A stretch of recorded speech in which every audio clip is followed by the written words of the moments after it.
It didn't ask for your attention.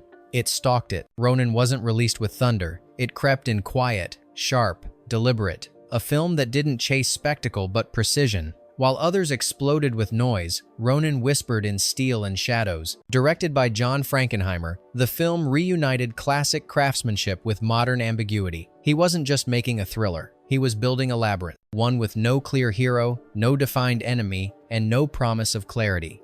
Just former operatives, discarded loyalties, and a mission no one could or would explain. It begins with a team assembling, but this isn't Ocean's 11. No charm, no banter, just tension, secrets. A briefcase as the central object never opened, never revealed. Not to the audience, not even to the cast. What mattered wasn't what was inside, but what it made people do. Ronin is filled with professionals whose skills have outlived their cause. Mercenaries who still follow protocol, even when the chain of command has long dissolved. They speak in short sentences. They move without excess. They trust no one, not even themselves. The actors didn't just play this. They lived it. The script shifted daily. Pages were withheld. Motives kept deliberately unclear. The result? A story that vibrates with mistrust. A cast performing uncertainty, because they were given uncertainty. And decades later, Ronin remains one of cinema's most quietly unnerving pieces. It isn't explosive, it's surgical. A film made with the hands of a director who knew where every scar should land. These are 20 weird facts you didn't know about Ronin. 1998. Fact 1. The briefcase was a perfect empty threat. In a film filled with surveillance, betrayal, and strategic silence, the most dangerous object might be the one that says nothing. The briefcase in Ronin is present in nearly every scene. It's the reason for alliances, murders, and double crosses. Yet it's never opened, its contents are never shown, and no one, not even the actors, was told what was inside. Frankenheimer made that choice early on. The briefcase was a device, yes, but it was also a test. What would people do when chasing something they didn't understand? Speculation has swirled for years. Fans imagine nuclear materials, political leverage, mafia, gold. But those were projections. The point wasn't what the case held. The point was that it held their focus, their fear, their purpose. De Niro reportedly liked not knowing. "You act differently," he said, "when you don't believe your character really knows what they're after." And that sense of uncertainty bleeds into the entire film. The irony is sharp. These operatives, trained, methodical, lethal, go to war over something they can't identify. The case isn't a revelation, it's a mirror. It reflects the hollow center of their post-mission lie. And maybe that's the harshest truth in Ronin. The chase is more important than the reason. Fact 2. De Niro trained like it was real because it had to be. Robert De Niro's performance in Ronin isn't flashy, it's restrained, tactical, precise. And that's because he didn't just act like a former CIA operative, he trained like one. Before filming began, De Niro immersed himself in the world of real intelligence operatives. He worked with former military personnel to master firearm safety, room-clearing techniques, and posture under pressure. Nothing about his performance was theatrical.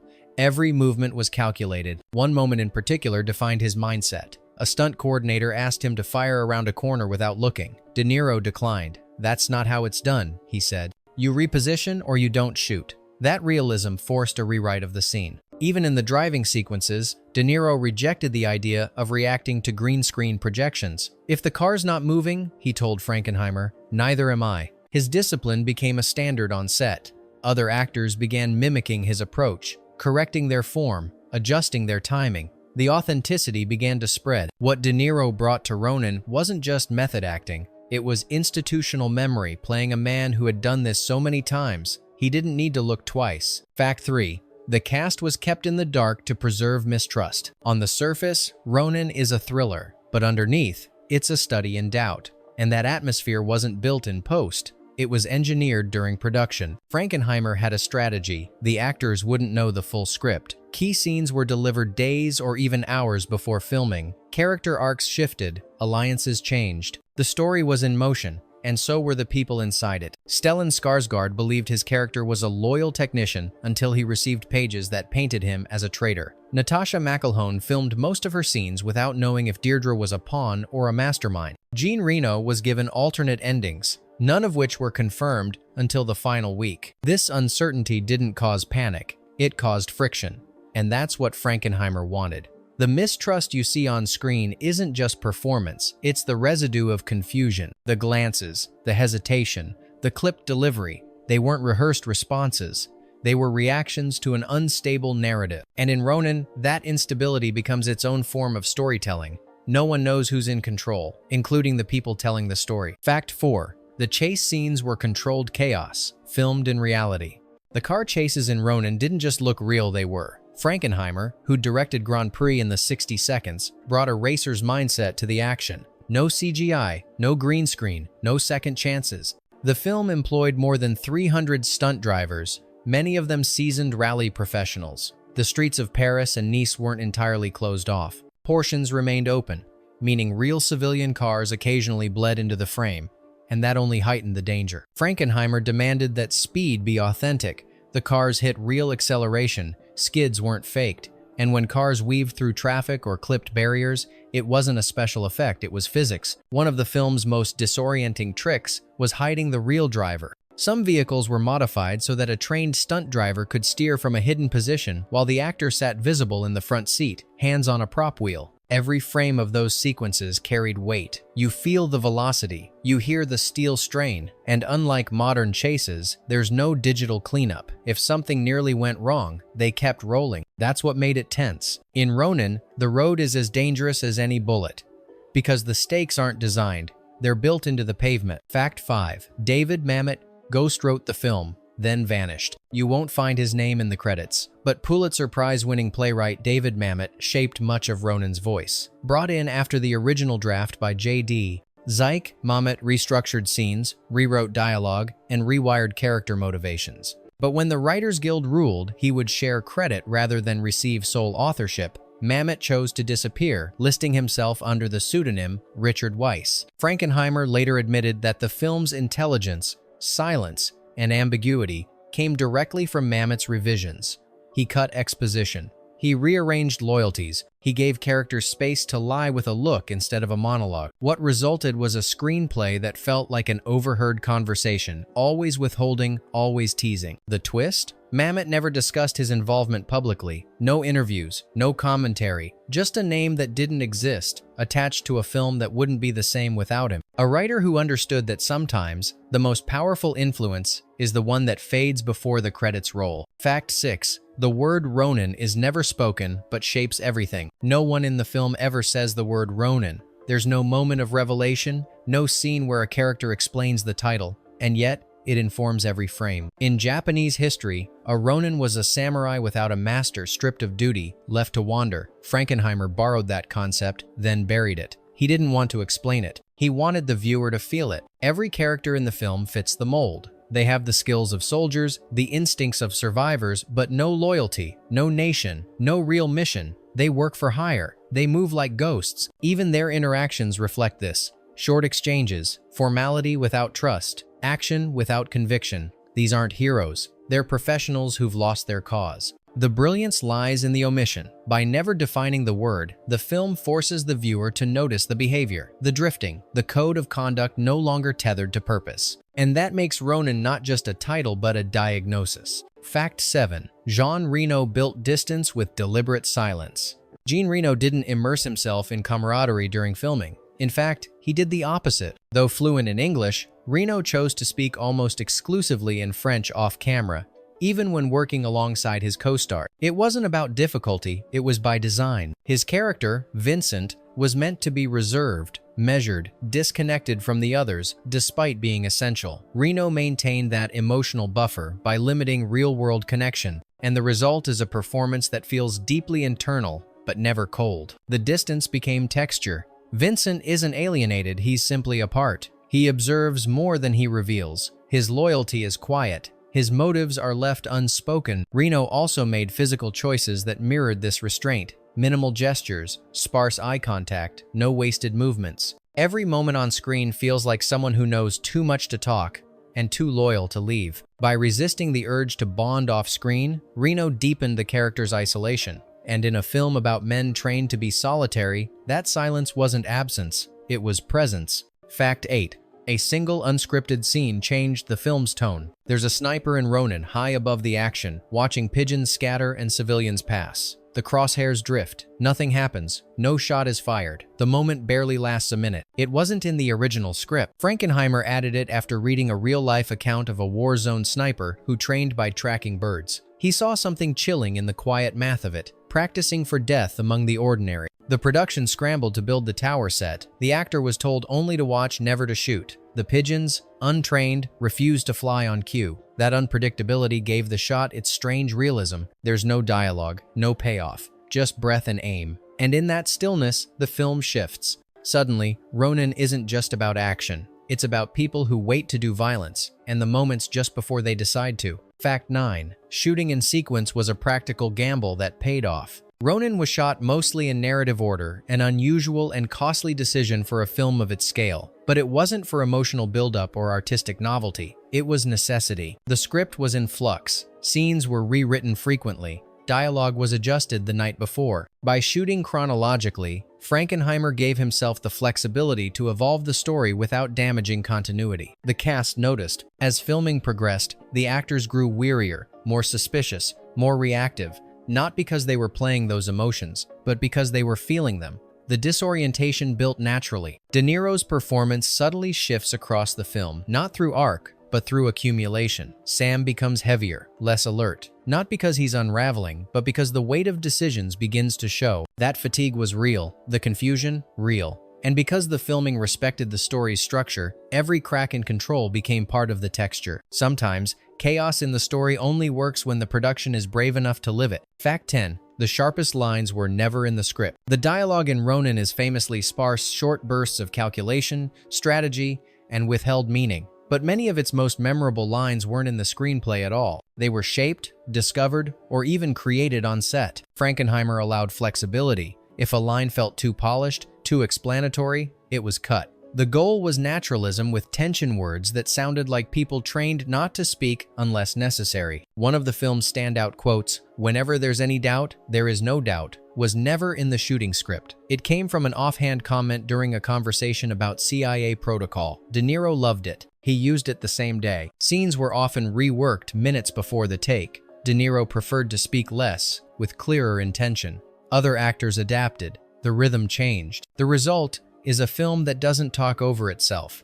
Its power lives in what's not said, and the words that made it in, most of them had to fight for their place. In Ronin, language becomes a weapon too, but only when used with precision. Fact 11. McElhone was given conflicting truths by design. Natasha McElhone's character, Deirdre, walks a delicate line, sometimes the handler, sometimes the pawn. The performance feels calculated but uncertain. That ambiguity wasn't a creative interpretation. It was a direct result of Frankenheimer's direction. Throughout the shoot, McElhone was given limited context. Some days, she was told her character was a true believer. Other times, she was instructed to play things, like someone lying to themselves. Key parts of her backstory were withheld entirely. That lack of clarity bled into the performance. Her stillness, her glances, her silences. She wasn't concealing answers, she didn't have them. McElhone later said she wasn't sure where Deirdre's loyalties lay until her final scenes were filmed, and even then, she wasn't convinced. But that instability became the point.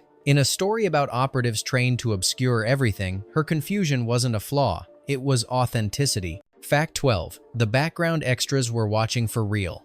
Most background extras are told to stay quiet, stay still, and stay out of focus. Not in Ronin. Frankenheimer filled key crowd scenes with former military and intelligence personnel men trained to observe, not act. They weren't told what the main characters were doing. They were told to do what they always did: watch, assess, report silently. These individuals didn't just blend in, they added layers. Their posture was different, their eyes moved differently. They reacted to tension before it erupted. In one scene, an ex-operative corrected an actor's grip on a weapon not because he was hired as a consultant, but because he couldn't not notice. Most viewers never realize they're there, but the effect is felt. The world of Ronin feels lived in, not staged. That unease, the sense that everyone's being watched, even in silence, wasn't manufactured. It was already in the room. Fact 13. A scene on ice that wasn't in the plan. The shootout at the ice rink feels surreal, gunfire echoing over skates, panic unfolding under fluorescent lights. But that moment, stark and unnerving, was never in the original script. Originally, the scene was supposed to take place in an alley, standard cover, predictable tension. Frankenheimer rejected it. He wanted something more disruptive, something that would jar the viewer. He proposed a new location, a children's ice rink, open, vulnerable, loud in a way silence couldn't compete with. It was a production challenge. Cold fogged the lenses, reflections threw off camera setups, child extras weren't fully briefed on what to expect. When the blanks fired, some children flinched for real, one slipped. Jean Reno broke character to help him, then fell back into the scene seamlessly. That take made it in. There's no slow motion, no glorified violence, just sudden rupture. A space meant for childhood joy transformed momentarily into a war zone. It's not just contrast, it's a reminder. In Ronin, safety is never a guarantee, and even the innocent aren't beyond collateral. Fact 14. Sean Bean was cut down to make a point. Spence enters Ronin loud, confident, eager to show off. He leaves quietly exposed and dismissed. That arc wasn't accidental, it was rewritten to be a warning. Originally, Bean's character had more screen time, a redemption thread, maybe even a comeback, but Frankenheimer cut it. He didn't want another subplot, he wanted a message. The moment when De Niro's Sam corners Spence on his ignorance wasn't fully scripted. De Niro, drawing on his tactical training, improvised much of it. Bean wasn't told how intense the confrontation would be. What came out wasn't just acting, it was shock. Spence's removal isn't tragic, it's clinical. No second chances, no arc, just failure met with silence. It told the audience and the characters everything they needed to know about the world they were in. Bluffing costs more than bullets. Fact 15. Surveillance was the lens, not just the theme. There's a cafe scene in Ronin that feels different, detached, voyeuristic, hushed. That's because it wasn't shot like a traditional dialogue scene. It was filmed like surveillance. Cameras were placed far away across the street, in parked cars, behind windows. The actors weren't blocked in tight. They were allowed to move naturally, speak softly, break rhythm. Audio was captured with directional mics. The ambient street noise wasn't dampened. In some takes, it overwhelmed the lines. Frankenheimer kept it anyway. The idea was simple. Let the viewer feel like they're eavesdropping, not watching. That small shift changes everything. You're not inside the scene. You're outside, peering in, uninvited. It's a perfect visual echo of the film's worldview. Nothing is private, and everything is being recorded by someone else. Fact 16. The driver in disguise wasn't who you thought. The high-speed reverse chase in Ronin remains one of the most technically intense car sequences in cinema. De Niro is seen gripping the wheel, backing through crowded streets with impossible precision. But he wasn't actually driving, and the driver wasn't even male. The stunt was performed by a female rally champion, anonymous by contract, who wore a wig and sat low in the modified vehicle. The interior was retrofitted with hidden steering controls. From the camera's perspective, it looked like De Niro was doing everything. She completed the entire segment in one take. The sequence required her to drive in reverse at nearly 70 miles per hour through Paris backstreets. The margin for error was inches. Civilian vehicles were present on the periphery. Extras were real pedestrians. She was never credited.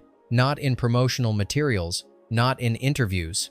The scene, as always, belonged to the actor on screen. But every turn, every swerve, every inch of survival in that moment came from someone whose name no one remembers and whose precision outpaced the story. Fact 17.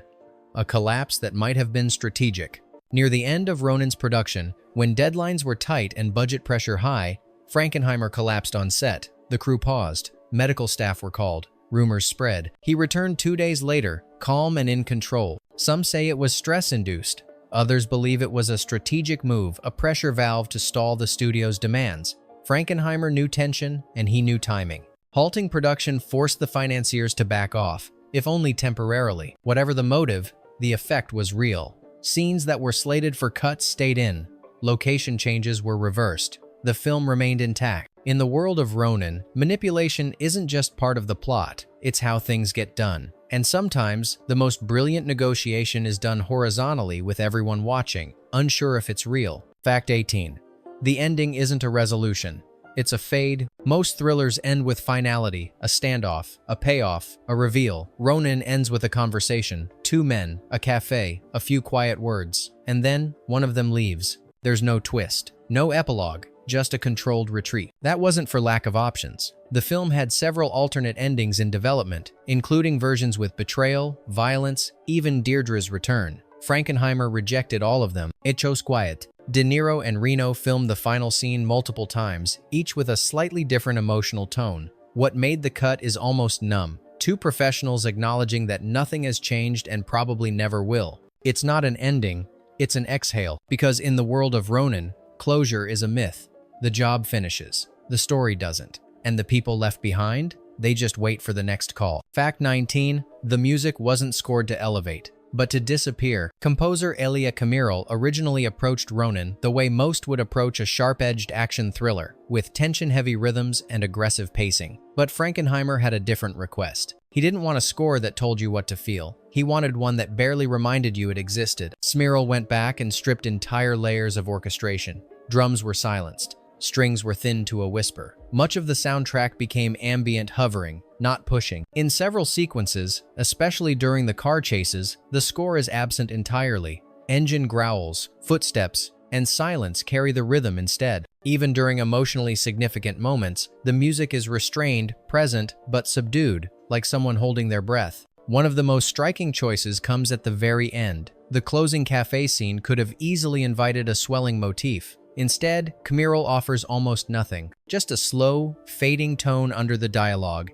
as if the score itself doesn't want to draw attention. It's not a lack of emotion, it's the presence of control. And in a story about professionals trained never to overreact, the music learned to hold its fire too. Fact 20. The title sequence tells you everything by saying nothing. Before a single character appears, Ronin already starts telling its story. The title sequence isn't flashy, it's restrained. Swirls of black ink drift through pale light, motion without clarity. Names fade in and out like glimpses in fog. Frankenheimer insisted on this design. He didn't want exposition, he wanted suggestion. The sequence was inspired by Japanese sumie ink painting art that values negative space, shadow, and intentional absence. The metaphor was clear. These characters exist in undefined space, warriors with no master, purpose without anchor. There are no images of Paris. No spy gadgets, no flashing data, just mood, just movement. The visual choices weren't digital tricks, they were crafted with practical techniques. Filmed ink and water, layered manually with light transitions and grain overlays. It wasn't about polish, it was about ritual. And like the Ronin themselves, the opening doesn't declare itself, it drifts past you, calm, disciplined, and deadly quiet. Bonus fact, the film's shadow title was never meant to be heard. Internally, Ronin wasn't always called Ronin. Among the crew, on call sheets, and during production meetings, the film often went by a quieter name, Phantom Dogs. At first, it sounded like a working title, something random to keep press and public at bay, but as the shoot progressed, the name took on a life of its own. It wasn't just a code name, it was a diagnosis. Frankenheimer reportedly coined the phrase early in development, calling the film a story about trained predators without a master, still deadly, but drifting. The cast picked it up, crew members used it offhand. Some wardrobe tags even carried the label, never officially, always underneath. No one said the name aloud in the film, no character referenced it, but it bled into everything. You can feel it in how the characters move, how they wait, how they operate with precision, but without direction. A phantom dog doesn't bark. It hunts, silently, because it doesn't know what else to do. In Ronin, that's all they are. De Niro, Reno, Skarsgård rode McElhone, no loyalties, no ending, just instinct, and the cold gravity of unfinished routine. The name never made the final credits, but it stayed in the margins. And sometimes, the film we think we're watching is just the surface, while the real one slips by in the dark, wearing someone else's name. Do you believe the briefcase was ever meant to matter? Was Ronin about professionals on a mission or ghosts retracing habits long after meaning was gone? Tell us which fact shifted your view of the film, and what detail you think still hasn't been uncovered. And if there's another film hiding something just beneath the silence, point us toward it.